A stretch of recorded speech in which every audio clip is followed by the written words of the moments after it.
NSCOI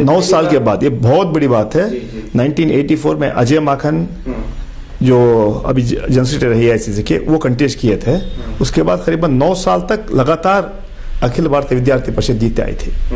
जब मैं all India president बना तो इस पहली बार 9 साल का हमने ब्रेक किया और दिल्ली यूनिवर्सिटी में कांग्रेस का NSUA का पहली बार प्रेसिडेंट हमें जिताने का मौका मिला। तो it was a very big election. उसमें ईयर में हुआ था?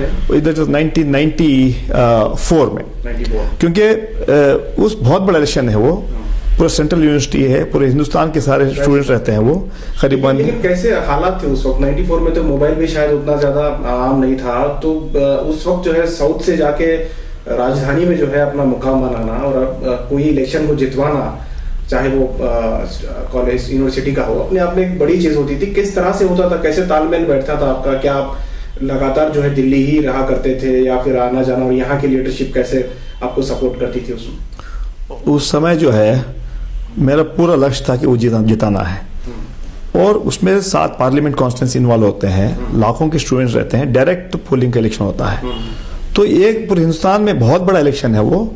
लेकिन मैं लगातार जो है 93 के बनने के बाद जो है लगातार 1 साल तक दिन रात हम लगे रहे वो जीतने के लिए, प्लानिंग रहा, सारे वहाँ MPs हमारे रहे, हमारे MLAs भी रहे वहाँ।